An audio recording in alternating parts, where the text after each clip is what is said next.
కాలేజీలు స్టార్ట్ అయ్యాయి, క్లాసులు నడుస్తున్నాయి. కానీ సంక్షేమ హాస్టల్స్ మాత్రం ఇప్పటి వరకు ఓపెన్ కాలేదు. ఇది ఎక్కడో కాదు, స్వయాన విద్యాశాఖ మంత్రి ఇలాఖాలో. సంక్షేమ హాస్టళ్లకు ఏ లోటు రానివ్వమని హామీలిచ్చిన పాలకుల మాటలు నీటి మూటలయ్యాయంటానికి ఇదే నిదర్శనమంటున్నారు విద్యార్థి సంఘం నేతలు.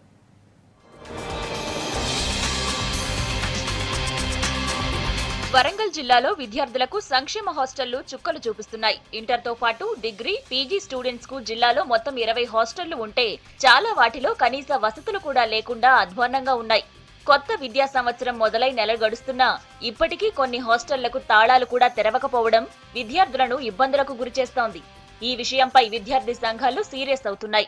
విద్యా సంవత్సరం మొదలై 2 నెలలు గడుస్తున్నప్పటికీ కూడా రాష్ట్రంలో ఉన్నటువంటి ఎస్ఎంహెచ్ హాస్టళ్లు ఇంకా తెరుచుకోకపోవడం వల్ల విద్యార్థుల యొక్క తల్లిదండ్రులు చాలా తీవ్ర ఇబ్బందులకు గురవుతున్నారు. ఎందుకంటే గ్రామీణ వ్యవస్థలో గ్రామీణ పేదలందరూ కూడా దినసరి వేతనం కోసం పనిచేస్తారు కాబట్టి వాళ్ళ పిల్లల్ని చదివించడానికి ఎస్ఎంహెచ్ హాస్టల్ కానీ గవర్నమెంట్ ప్రభుత్వ బాలికల హాస్టల్ని వాళ్ళు సంప్రదిస్తారు కాబట్టి త్వరగా గవర్నమెంట్ వాళ్ళకు అనుకూలంగా వివరించాలి. కానీ ముఖ్యంగా వరంగల్ జిల్లాలో అతిపెద్ద అయినటువంటి ఎస్ఎంహెచ్ గర్ల్స్ హాస్టల్లో ఇంకా విద్యా సంవత్సరం మొదలు 2 నెలలు గడుస్తున్నప్పుడు కూడా ఇంకా తెరుచుకోలేదు.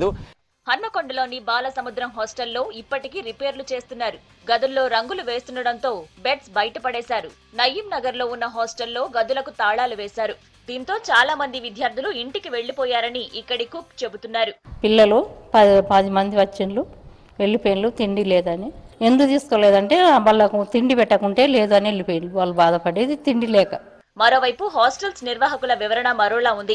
గతంలో ప్రభుత్వం నుంచి నిధులు రాకపోయినా విద్యార్థులకు అన్నం పెట్టేందుకు ఇప్పటి వరకు 8 లక్షలు ఖర్చు చేశామని అంటున్నారు నిర్వాహకులు. బిల్లులు రాకపోవడంతోనే హాస్టల్స్ తెరవలేదంటున్నారు. ఈ విషయాన్ని కలెక్టర్ దృష్టికి తీసుకువెళ్లామని చెబుతున్నారు. మే వరకు ఆ ఎగ్జామ్స్ అయిపోయినాయి కాబట్టి మే అయిపోగానే జూన్లో బడ్జెట్ వస్తుందేమో అనుకున్నాం, అది రాలేదు. ఈలోగా మాకు పెట్టుబడి పెట్టింది లాస్ట్ ఇయర్, ఆ అమౌంట్ కూడా రావాల్సి ఉంది. ఆ బకాయిలు కూడా అవి కూడా వస్తాయని ఆశిస్తున్నాం. నేను వచ్చిన 6 మంత్స్కే దాదాపు ఒక 7-8 లక్షలు నా పీరియడ్ ఉంటుంది. అంతకుముందున్న మేడంని ఉంటాయి. నియర్లీ 10 lakhs వరకు అప్పు చేసి పెట్టడం జరిగింది. డిప్యూటీ సీఎం కమ్ విద్యాశాఖ మంత్రి ప్రాతినిధ్యం వహిస్తున్న జిల్లాలో ఇంత దారుణంగా ఉన్న పరిస్థితిని అన్ని వర్గాలు తప్పుబడుతున్నాయి.